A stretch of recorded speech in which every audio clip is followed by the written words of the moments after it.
Muy buenas tardes a todos y bienvenidos a un nuevo programa de Viajando en el Tiempo aquí en Agricultura TV y Radio Agricultura.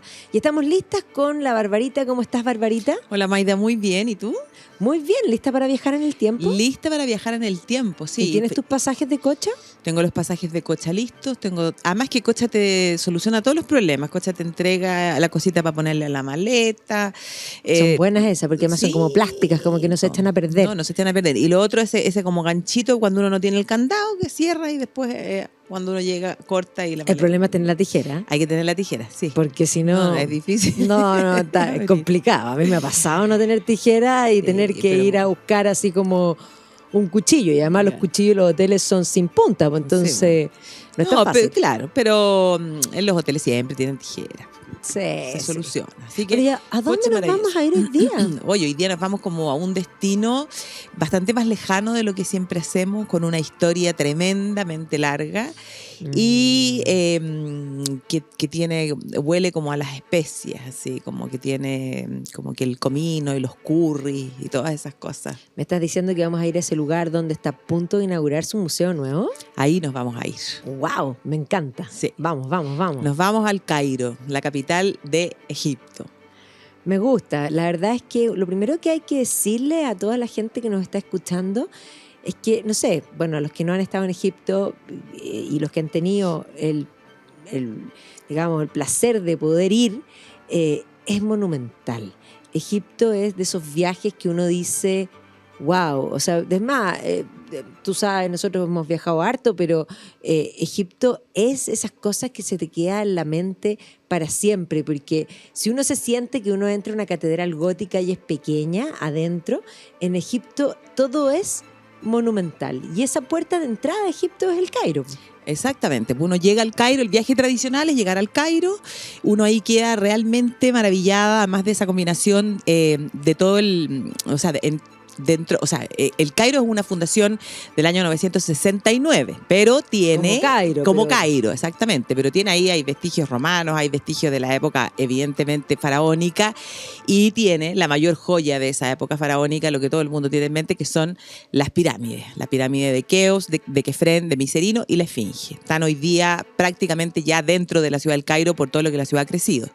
Pero aparte de eso, tiene toda esa combinación con el pasado, en el fondo con la huella de este mundo árabe, las mezquitas, y esa es la razón por la cual a la ciudad también se la llama como la ciudad de los 1000 minaretes. Entonces uno llega ahí y uno queda francamente extasiada de observar la ciudad, una ciudad que puede parecer también un tanto caótica, porque es una ciudad sumamente poblada, o sea, tiene 20 millones de habitantes, el tráfico que puede parecer a ratos un tanto infernal. No, y ese color, así como uno podría decir que hay contaminación, pero también hay arena como flotante y es como amarillo, es como si tuviera un filtro. ¿Has visto esas películas que les ponen un filtro y que se ve amarillo? Pero esto es real, o sea, no es el filtro, son tus ojos. Claro, es de verdad.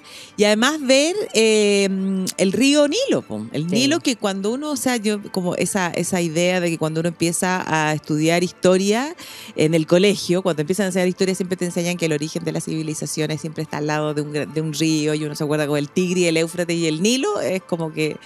Y entonces verlo y verdaderamente darse cuenta que en pleno desierto, el Nilo es el que posibilita el que exista en el fondo la vida. No, y de hecho desde el Cairo uno hace las navegaciones por el Nilo, donde efectivamente vas a los distintos lugares donde fueron capitales en el mundo egipcio antiguo y donde están los templos. O sea, si uno piensa en Karnak, en Luxor, todo eso está en la navegación por el Nilo, pero la navegación por el Nilo es escénica en el sentido de que tú miras por la ventana y no ha pasado el tiempo. Estás, no sé, en el 2000 antes de Cristo y podrías estar en el siglo I, en el fondo de la era cristiana, y podría estar ahí José, María, el niño, el burro, y se ven iguales porque además están con chilaba, solo que yo siempre me río y estoy tomando Coca-Cola o con un reloj. Claro. Que ahí como que te engancha visualmente con el presente, pero lo que uno ve por la ventana es como que el tiempo se hubiese detenido. Claro, como que el tiempo estuviera detenido, sí. Y entonces Hay algo que llama mucho la atención, que es la descripción que existe de la ciudad del Cairo en los cuentos de las Mil y una Noches, cuando dicen, el que no ha visto el Cairo no conoce el mundo, ¿no? Porque el Cairo es la madre de todas las ciudades, ¿no? Y entonces, verdaderamente uno, todo ese pasado y toda esa tradición, esa idea de que, claro, el tiempo no se ha detenido, el río Nilo, las mujeres, hay una serie de leyendas en torno a esta ciudad que mezcla toda esa tradición faraónica y toda esta influencia del mundo árabe. Claro, y también con respecto al mundo faraónico, aparte de, por supuesto, las pirámides, que no son solamente el complejo de Giza, sino que también hay pirámides cercanas, digamos, afuera, desde la primera, que es Saqqara, ¿no es cierto? Y hay otras pirámides más hacia afuera, que muchas veces son a las que se puede entrar más fácilmente que al complejo de Giza, que son las más monumentales, por supuesto, las más perfectas, en el sentido que son un poco más tardías.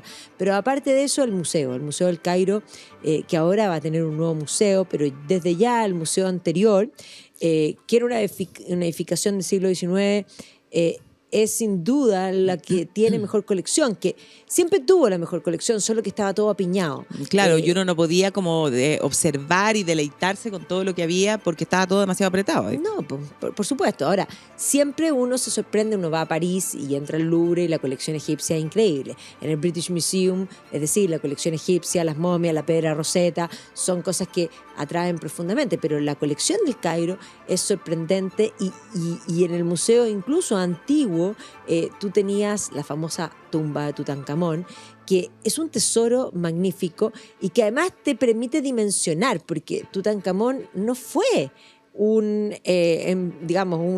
faraón tan de lo más importante, ¿no? Además sino que fue bastante menor, sí. Y es de la época de Amarna, de Akenatón, digamos, posterior a Akenatón, se casa con una hija de Akenatón, y que es el que devuelve desde ese monoteísmo curioso de Akenatón a, en el fondo, el culto de Amón. Pero aparte de eso, es un faraón menor, que la importancia que tiene es que en ese Valle de los Reyes, que está más cerca, en el fondo, navegando por el Nilo hacia el sur, en ese Valle de los Reyes estaban enterrados todos los faraones y sus mujeres, que haber sido de una riqueza inconmensurable, pero estaban todas las tumbas saqueadas. Y saqueadas en el tiempo por los siglos de los siglos, amén, digámoslo así.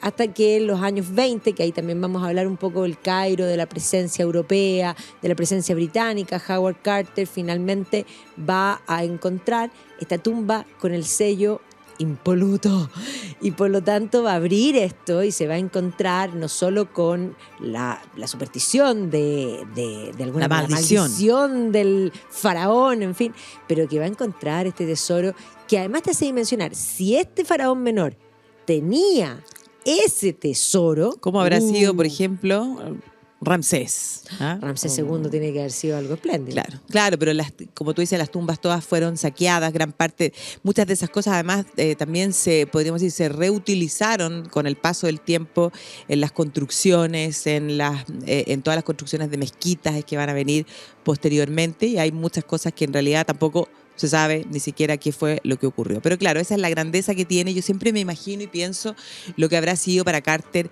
ver ese sello que estaba intacto, comenzar a entrar, a abrir, y en la medida en que iba abriendo los sarcófagos, piensa que se demoró, sí, pues son varios, y fueron al final como 8 años, lo que demoró en poder, en el fondo, sacar todo y finalmente poder trasladar al Museo del Cairo. O sea, tiene que haber sido bueno, y ahora en el nuevo museo, eso siempre tuvo un lugar especial, dentro del Museo Antiguo también. Sí. Pero ahora en el Museo Nuevo me imagino que va a estar el despliegue y con espacio y con iluminación, porque esa era otra cosa. El museo tenía muy buena colección, estaba todo apiñado, pero además era como antiguo, era como... Sí, no, ahora el nuevo Museo del Cairo da un poco pinta. Sí, ahora el nuevo Museo del Cairo es un edificio moderno, amplio, se supone que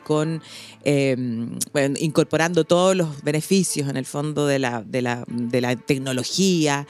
Así que yo creo que realmente va a ser un verdadero espectáculo que Egipto en el último tiempo ha estado aprovechando, producto de que desde la pandemia, desde que se iniciaron las revueltas de las primaveras árabes, luego posteriormente los conflictos políticos, la pandemia, el turismo, que es la principal fuente de ingresos del país, ha decaído muchísimo, y entonces hoy día, como forma de poder retomar todo eso, han hecho bastante, podríamos decir, como espectáculo respecto de lo que va a ser este museo, ¿ya? Y entonces hemos visto por la televisión desfiles, ¿ya?, verdaderamente magníficos, donde se han trasladado las momias de los faraones desde el antiguo museo al nuevo, trasladadas en una especie como de carro de combate, que en el fondo eran unas cámaras de nitrógeno para que no se fueran a dañar. Y además tuvieron que hacer hasta las calles de nuevo.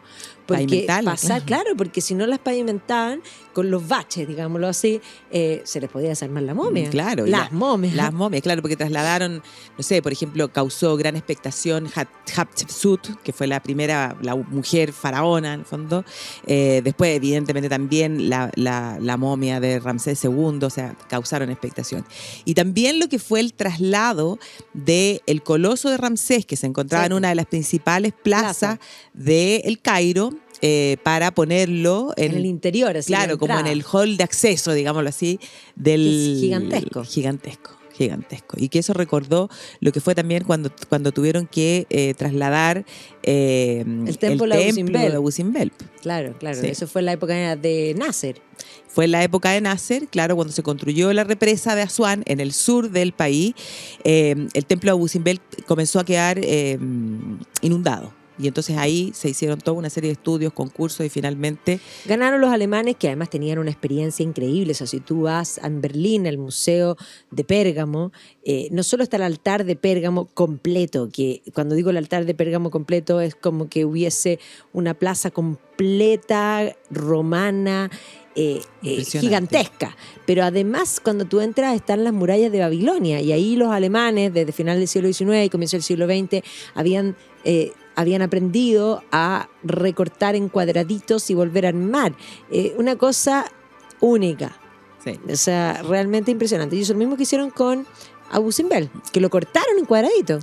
Lo cortaron en cuadraditos para poder trasladarlo y salvarlo de lo que iba a ser esa inundación. Así que todo eso nos habla de Ramsés II. Pero un poco para contar lo que es la historia del Cairo, decir que es una fundación de la época fatimí, del año 969, que el nombre El Cairo significa la victoriosa, pero que la ciudad tiene, como decíamos, registros que son muchísimo más antiguos, ¿no? Pero de la historia, en el fondo, de este Egipto faraónico, claro, las grandes joyas y los grandes vestigios que vemos hoy día, son las monumentales pirámides, porque la verdad es que Egipto faraónico tuvo a lo largo de su historia, a lo largo de varias otras capitales, desde el momento en el que se produce la unificación, ¿ya?, con ese faraón Narmer, ¿ya?, que junta las dos coronas del Alto y el Bajo Egipto, o sea, dos historias distintas que finalmente convergen en esta historia común, que no va a tener de capital el Cairo, sino que la ciudad de Menofer, que es Memphis. Sí, Memphis, pero antes de eso también Heliópolis. Claro, la primera es Heliópolis, ahí hay restos que son antiguos, como del 6000 antes de Cristo, pero claro, la historia de Egipto comienza a estar así como ya más documentada como una sola unidad, o sea, porque habían un Alto y un Bajo Egipto que tenían dos coronas, y resulta que este rey Narmer o Nemes, como lo nombran los griegos, es el que uno lo ve sometiendo al Bajo Egipto y utilizando las dos coronas. Claro, que ahí además el mito se funde desde Horus, porque Horus es el que aparece con las dos coronas. La del Alto Egipto era como una especie de, podríamos decir, un cucurucho así. Como un bonete, un cucurucho, claro. ¿No es cierto? Y la otra, en el fondo, tiene una punta atrás, pero abierta, entonces se pone una dentro de la otra. Claro. Y de acuerdo la blanca y la roja. La blanca y la roja, y de acuerdo al mito es el dios Horus el que ayuda a esa unificación. Y de acuerdo a los restos, existe una paleta que se llama la paleta de Narmer, que fue descubierta en el siglo XIX, donde se ve a este Narmer utilizando las dos coronas, y en el fondo, claro, tiene a un hombre así como que lo está mechoneando, entonces como que muestra que efectivamente está sometiendo al Bajo Egipto. Y entonces ahí... Nada más que hay una cosa clara, todas las ilustraciones egipcias, porque esa otra cosa.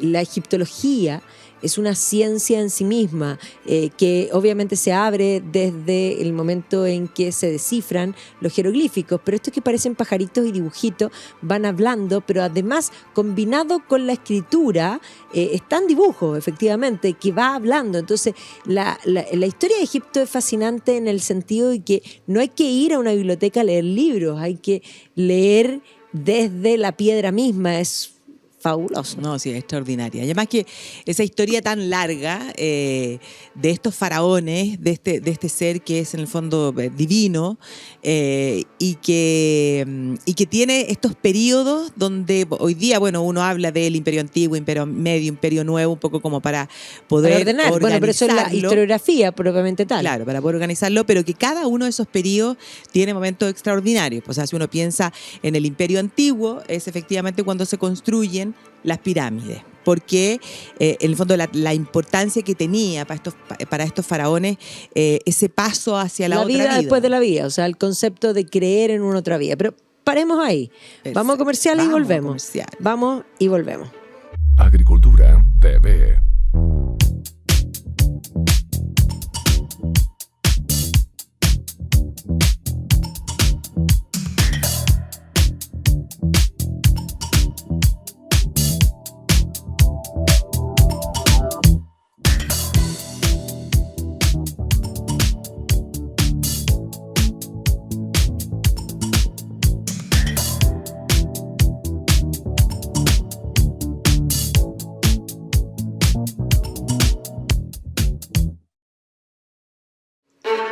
Y estamos de vuelta aquí en Viajando en el Tiempo, en Agricultura TV y Radio Agricultura, hablando del Cairo. Estamos precisamente en las pirámides, Barbarita. Estábamos en las pirámides que, como decíamos, están muy cerquita del Cairo, hoy día están dentro de la ciudad, y esas pirámides se construyen en tiempos de ese imperio antiguo, y estábamos hablando, claro, pues la importancia que tiene ese paso hacia la otra vida. O sea, hay que pensar también en todo lo que es la importancia que tiene el dios Osiris, ¿ya? En todo eso. Y entonces, claro, como forma de ensalzar y remarcar que hay una vida después de la vida. Solo aquellos que celebran la vida de alguna manera son los que tienen estos rituales en el enterramiento porque valoran y quieren volver a vivir. Ese es el concepto, claro. Bellísimo. Y siempre, bueno, además todo lo que significan las pirámides, pues todos esos cuestionamientos de quién construyó las pirámides, cómo los trasladaron los alienígenas. Esa es siempre la respuesta, que cuando dicen alienígenas ancestrales, lo primero que partían siempre están las pirámides. Claro. Es como la gran pregunta. Hay que pensar, o sea, la altura, 146 metros, la cantidad de bloques de piedra para construirla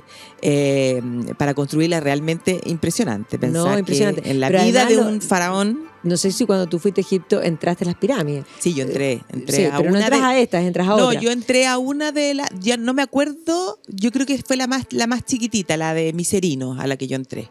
Yo en el minuto que yo fui hace muchos años atrás. Sí, no, yo también. Pero sí yo entré a otras que estaban como en el desierto, y lo único que te puedo decir es que el recuerdo lo tengo plasmado, porque las pirámides en el fondo tienen una entrada que es como en el fondo diagonal, pero en picadas abajo. Y llegas a una sala monumental que es un cuadrado, ¿ya? O más bien un rectángulo, y luego una subida en diagonal hacia arriba, porque la puerta está... y efectivamente tú vas agachadito. Sí. Agachadito. Entonces vas agachadito bajando, y harto rato, agachadito y en bajada.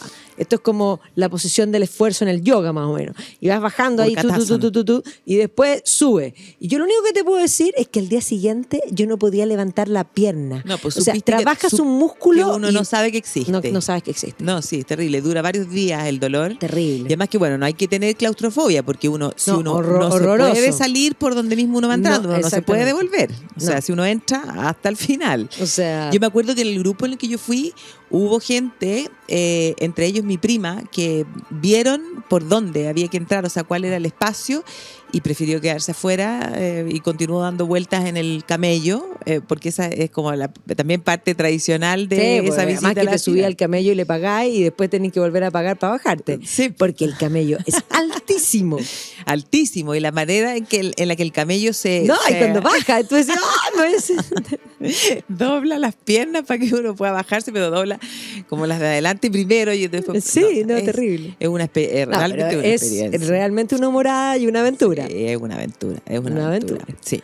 Bueno, después de ese imperio antiguo, se inicia esa etapa como del imperio medio. Y ahí, en el fondo, la capital se nos traslada hacia el sur, porque ese es el momento, en el fondo, claro.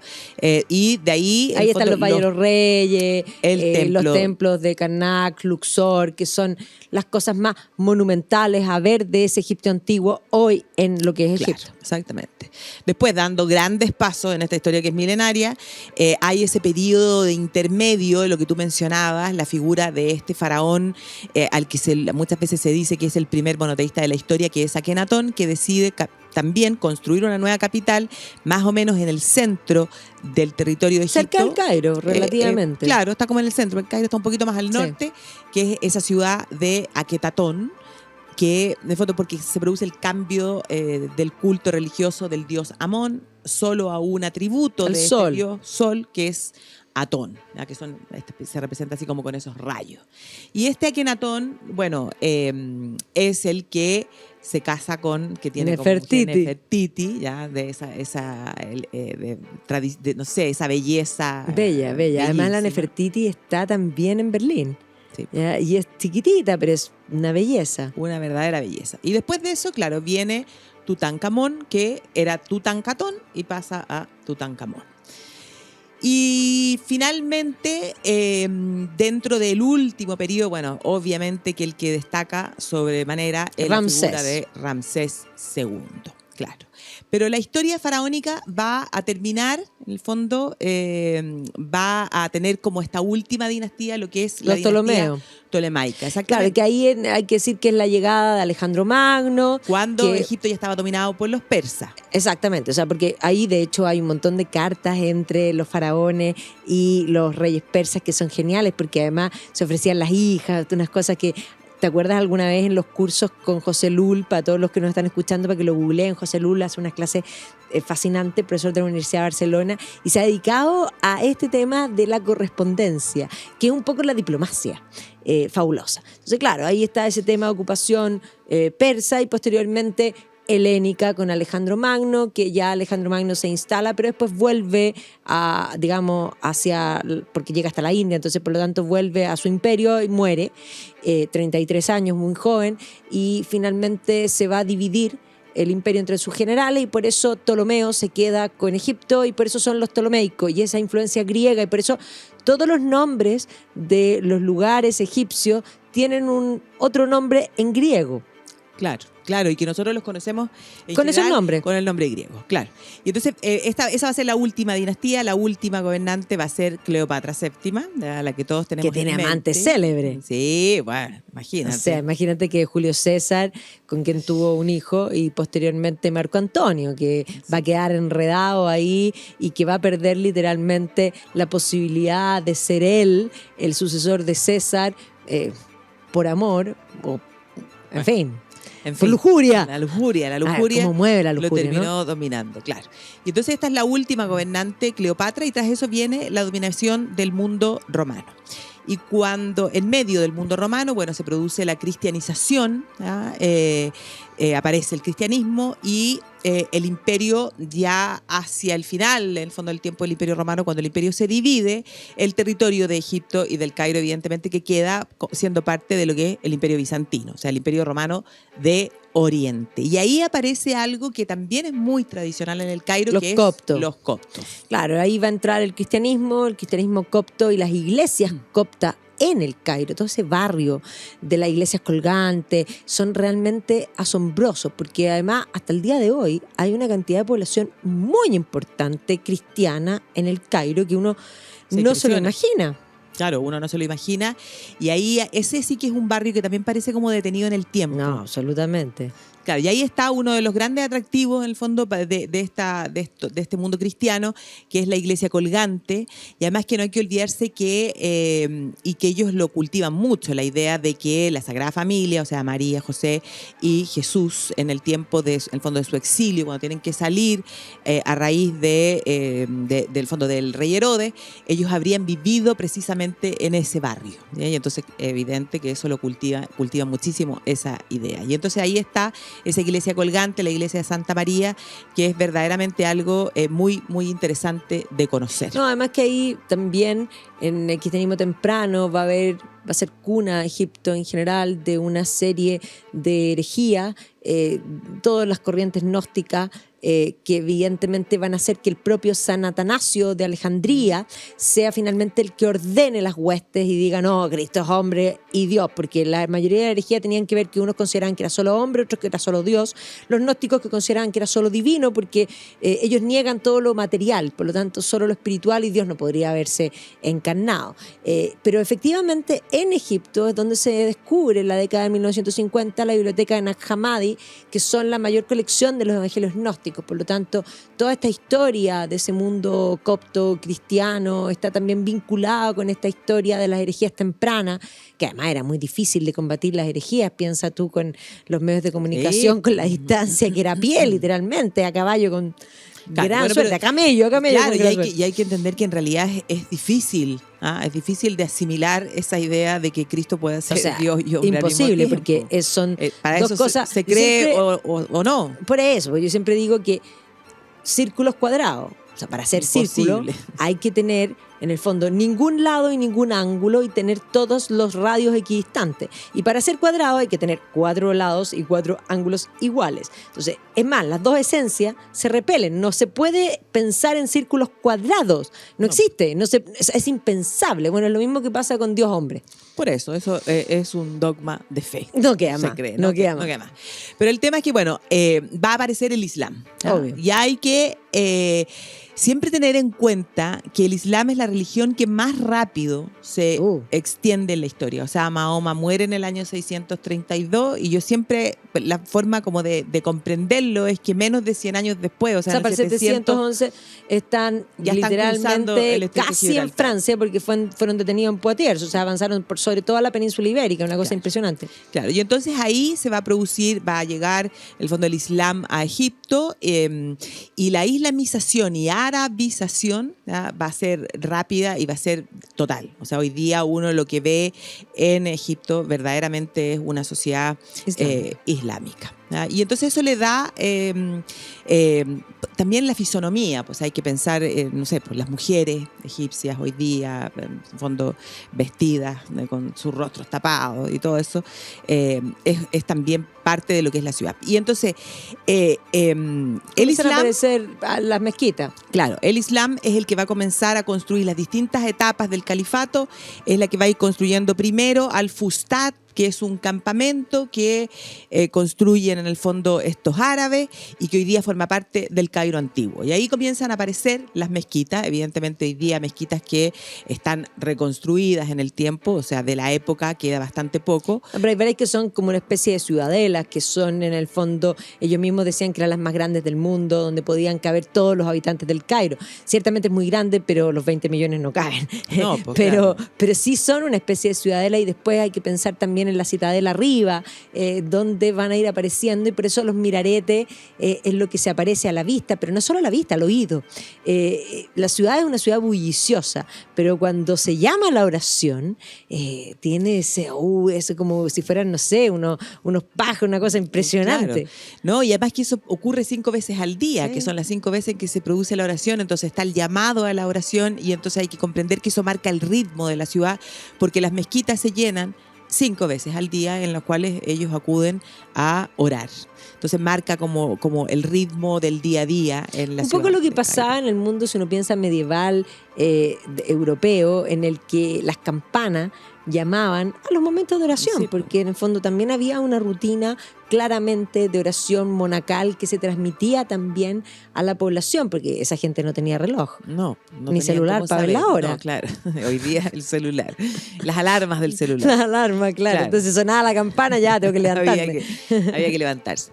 Claro, después el califato va a pasar a estar en manos de los abásidas en el año 750 y los abásidas van a construir también en la parte del Cairo antiguo lo que se conoce como Al-Aqsar, que es el ejército. Entonces todo esto va a ir como haciendo crecer lo que es el Cairo antiguo. Esa es la época, por ejemplo, de Harun al-Rashid, ¿ya? Y es la época de las 1001 noches. Y ahí va a aparecer en esa época la figura de Ahmad ibn Tulum, ¿ya? Y este Ahmad ibn Tulum, que era originario de lo que hoy día es Irak, se va a convertir en un gobernador prácticamente casi independiente en el fondo del Cairo, y él es el que construye esa mezquita que es la mezquita de Ibn Tulum, que es la que se dice que podrían rezar todos juntos adentro de la mezquita, que la verdad parece como una verdadera citadel. Claro, una verdadera fortaleza además, y que es bellísima, y que muestra lo que es el arte islámico, que no tiene representación de figuras humanas ni de animales, sino que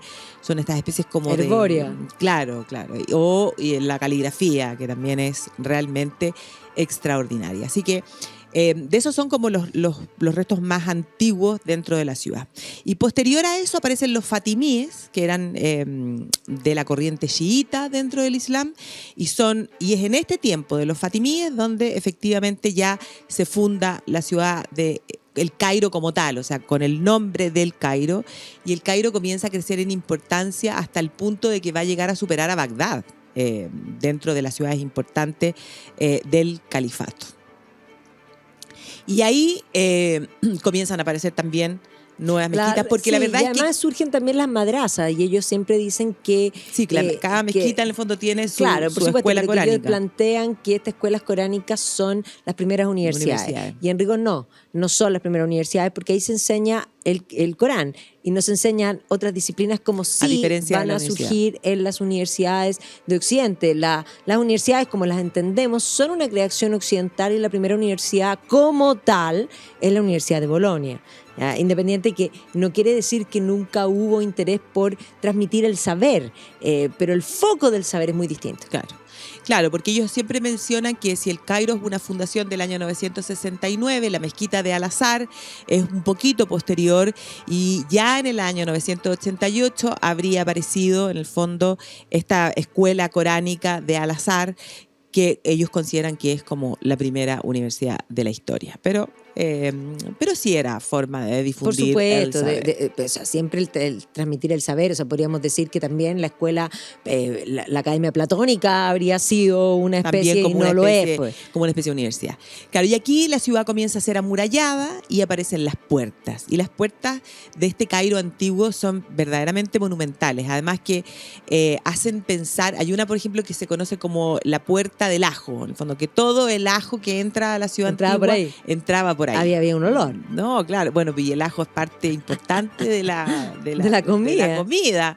Que a mí, la verdad, me fascina. Si tú me preguntas de las comidas favoritas mías, la comida árabe es algo que realmente encuentro extraordinario. Esa combinación de sabores, de no sé, las especias.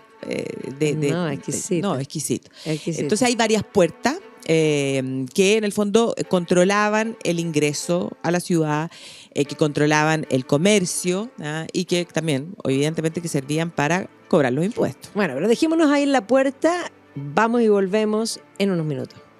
Agricultura TV.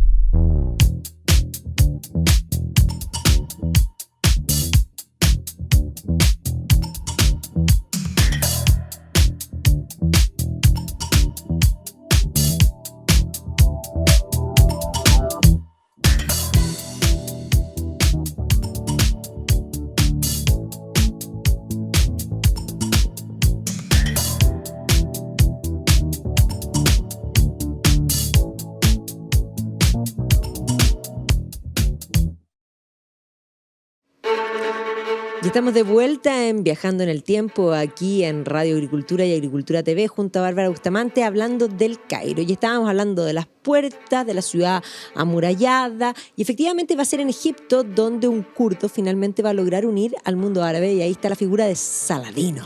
Claro, Saladino, que es realmente extraordinario, es el que tenemos además tan en mente por lo que son las cruzadas. Sí, él es el que logra recuperar en el fondo para el Islam la ciudad de Jerusalén. Y Saladino es el que construye lo que es la ciudadela, o sea, la parte más alta de la ciudad, que es la zona más protegida, y que ahí es donde están las mezquitas, podríamos decir, las más tradicionales y las que, en el fondo, dentro del turismo son las que más se visitan, porque mezquitas hay alabastro. Muchísimas. Claro, está la mezquita de alabastro, que es la mezquita de Mohamed Ali, que se dice que es esta mezquita, en el fondo, que es como una copia de la mezquita de la mezquita azul de Constantinopla, pero en rigor es más comprimida, menos extendida, pero bella.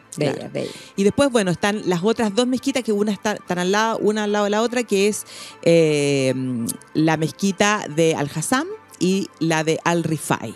¿Ah? Y que esas son verdaderamente extraordinarias, ¿ah? Y la de Al-Rifai tiene en el fondo la curiosidad de que ahí en el fondo están enterrados los restos ahí está el último Shah de Irán. Claro. Ahí está Mohammad Reza Pahlavi, que en el fondo... El fin de la teleserie, literalmente. Claro, después de... Sí, porque su vida fue... Es una teleserie. Fue verdaderamente de teleserie, este último Shah de Irán, que era famosísimo en su tiempo, porque además ocupaba muchas portadas de las revistas rosa, podríamos decir, por las mujeres que tuvo. Se casó 3 veces con 3 mujeres, cuál de las 3 más bellísimas. Una de ellas, de hecho, era egipcia. La primera, claro, que era realmente espectacular. Era realmente espectacular. O sea, yo encuentro que es como casi la Vivian Leigh. La princesa Fausia de Egipto, con la que tuvo una hija. Ese matrimonio no fructífero, no funcionó. Él después se casó con Soraya Esfandiari, que fue la que no pudo darle un hijo.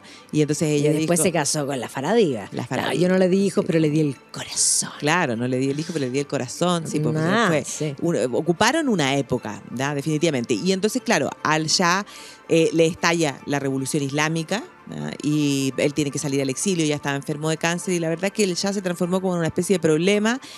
Lo recibieron en Estados Unidos un tiempo para que se hiciera tratamientos por su cáncer, pero finalmente cuando muere va a ser esto ya en el siglo XX, hacia finales del siglo XX, que en el fondo sus restos quedan en Egipto, en el Cairo, y está ahí en esa mezquita de Al-Rifai.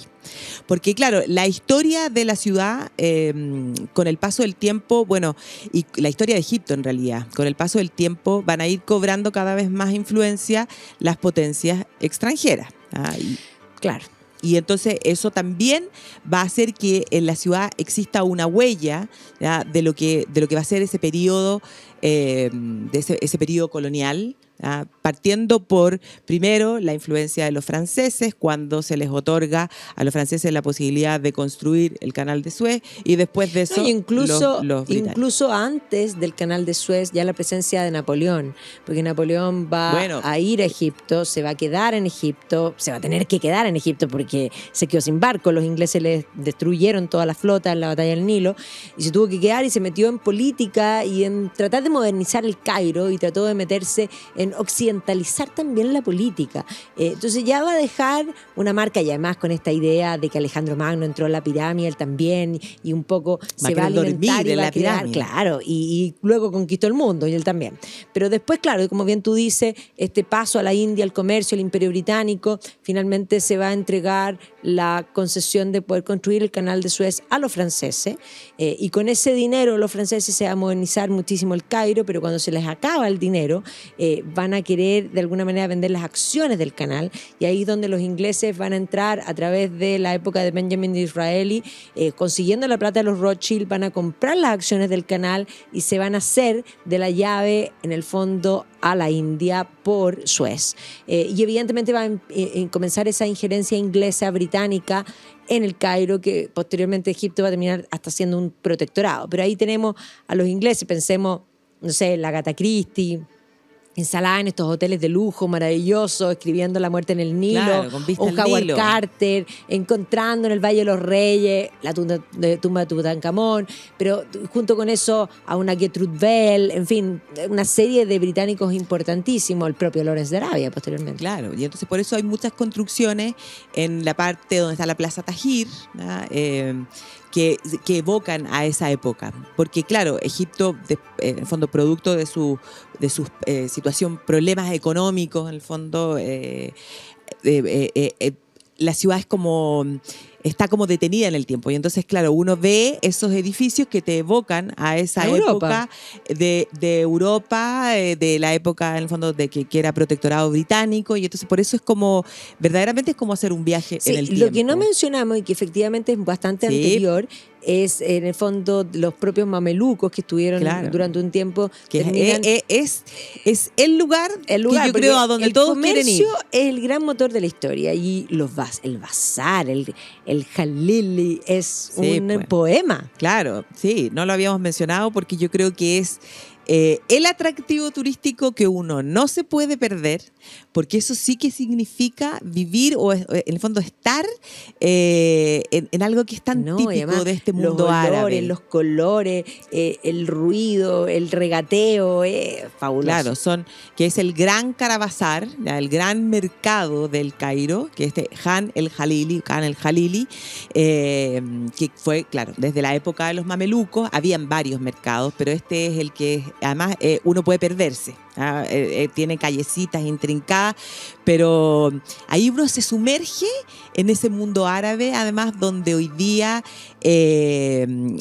algo que uno no puede dejar de hacer es regatear, porque ahí se regatea absolutamente todos los precios. Sí, totalmente. Nada cuesta lo que te dicen. Nada cuesta. Es más, el occidental se siente estafado, pero la verdad es que eso no es una estafa, eso es la realidad. Las cosas tienen un precio subjetivo y por lo tanto tú debes poder negociarlo. Claro, y ahí hay que negociar. El arte de la negociación, tan importante en la vida. No negociar es como una especie de ofensa. O sea, si uno quiere comprar algo y lo compra al precio que te dicen, es como que verdaderamente lo estás ofendiendo. Y ahí lo que tú decías, los olores, las especias. Y las especias van a significar para Egipto y para el Cairo, claro, para el Cairo una fuente de enriquecimiento importante, porque partiendo por la leyenda, para ellos son un regalo de la divinidad, porque habría sido Alá el que las manda a través de unas especies de árboles, y va a ser el Nilo el que va a acarrear con sus aguas hasta el Cairo lo que son las especies. Y las especies ya sabemos que se van a transformar en una especie de obsesión para el mundo en un determinado momento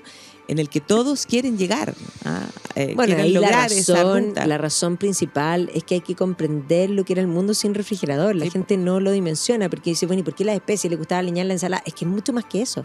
Es preservar los alimentos en un mundo sin refrigerador, es poder camuflar esos olores de alimentos que estaban literalmente en descomposición. Sí, la alimentación era algo muy precario.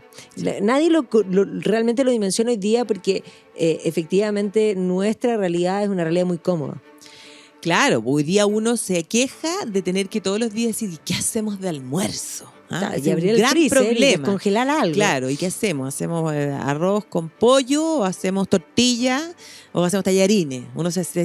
Ese es nuestro cuestionamiento. Pero en esta época no. O sea, imagínate, si tú matabas a un animal, ¿cómo hacías para...? Claro, te comías todo lo que te podías comer y el resto lo tenías que secar. Claro. Y por lo tanto la sal, algo que era tan esencial al punto que se pagaba en sal, y por eso la palabra salario viene de ahí. Pues. Es una cosa que la gente no lo dimensiona, pero eso es lo que representan en rigor las especies. Claro, y entonces en ese determinado momento en que el mundo entero estaba obsesionado por lograr esa ruta de las especies, llegar a las islas donde en el fondo se producían estas especies, que aparte de todo eso que tú estabas mencionando, también tienen muchos beneficios en el fondo para la salud. También en una época en la que no existían los remedios, ni los antibióticos, ni absolutamente nada. Entonces, claro, el Cairo se enriquece en el fondo de lo que son este comercio de las especies, y ese Khan el-Jalili, ese mercado, es algo donde uno además ve los colores tan expuestos, así, los amarillos. Y los teñidos, una cosa fabulosa, las alfombras hechas también a manito. Realmente es algo que uno no puede perderse, porque es algo súper característico de esta ciudad. De esta ciudad que, como te decía, es bulliciosa, tiene un tráfico tremendo. Y que lamentablemente eso ha hecho que hoy día un parque automotriz antiguo, producto de la crisis económica, hoy día sea como una jungla de cemento también. Y eso hoy día Egipto tiene que enfrentar ese gran problema con una contaminación que es realmente espantosa. Porque no solamente hoy día se está construyendo el nuevo museo para traer nuevamente al turismo, sino que también se está construyendo un nuevo Cairo, porque descomprimir esta ciudad que está atiborrada y que está absolutamente sobrepoblada es una necesidad imperiosa, ¿ya? Y por lo tanto en el nuevo Cairo ya se han hecho en el fondo mezquitas y un poco se está iglesias esa idea coptas también. Sí. Claro, va a ser una ciudad que está como a 40 kilómetros del Cairo actual, como manera de descomprimir lo que es el Cairo. Pero claro, el gran desafío que tiene el gobierno hoy día es tener los recursos para que eso efectivamente sea una realidad. Es un proyecto que vienen trabajando desde hace algunos años, porque claro, la historia de Egipto, la verdad es que se tuvo un capítulo bastante complejo desde el momento en que en el Medio Oriente en general, a partir del año 2010, estallan estas primaveras árabes que en el caso de Egipto lograron poner fin a lo que había sido los 30 años del pero hay que pensar Mubarak. Que incluso antes de eso, una vez que se establecen los gobiernos modernos, podríamos decir, también va a estar enmarcado en la Guerra Fría. O sea, primero Nasser va a ser pro-soviético, después Sadat va a ser pro-americano, y esto, bueno, va a ser una época de intentos de modernización, por una parte, con capitales de uno, con capitales de otro, pero podríamos decir siempre un gobierno que va a estar muy ligado al ejército, algo que se mantiene hasta hoy día. Algo que se mantiene hasta hoy día. Y claro, y la situación del Medio Oriente en general, ¿ya? La situación de los países árabes con Israel, que generó, ¿ya?, durante el siglo XX guerras importantes, que cada cierto tiempo, ¿ya?, no sé... Y ahí está la labor, por una parte, la guerra de los 6 días, la guerra de Yom Kippur posteriormente, claro, que van a estar involucrados. Por supuesto, Egipto va a ser parte de eso. Claro, y que cada cierto tiempo va a recrudecer la violencia. Hay que pensar también el daño que provocó en el fondo el surgimiento en el fondo de este terrorismo islámico, y ya con las primaveras árabes, lo que estábamos mencionando hace un rato, todo lo que afectó al turismo, que es la fuente principal de ingresos en el Cairo. Y entonces hoy día el anhelo, hoy día como el gran compromiso de este Abdel Fattah al-Sisi, que es el presidente que se supone que hasta el próximo año debiera dejar el poder. Vamos a ver qué es lo que pasa. Porque siempre cambian la Constitución para quedarse. Sí, pues, y ahí se mantienen. Pero se supone que hasta el próximo año él debiera estar en el gobierno, debieran realizarse elecciones, pero el compromiso ha sido, claro, volver a levantar el turismo, en el fondo cueste lo que cueste, y nosotras estamos apostando por eso, a ver si es que el próximo año o tal vez el siguiente podemos ir.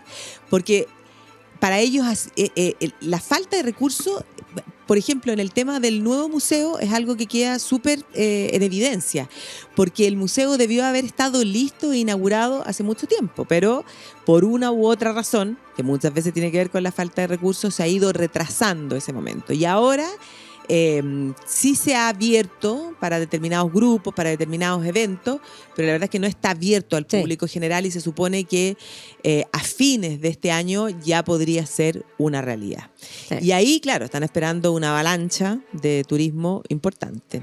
Sí, pues por supuesto. O sea, de hecho, toda la parafernalia, esto que tú planteabas, que se ha ido haciendo en el tiempo un poco para ir preparando y para conseguir más recursos. Y esto es puro fundraising, básicamente.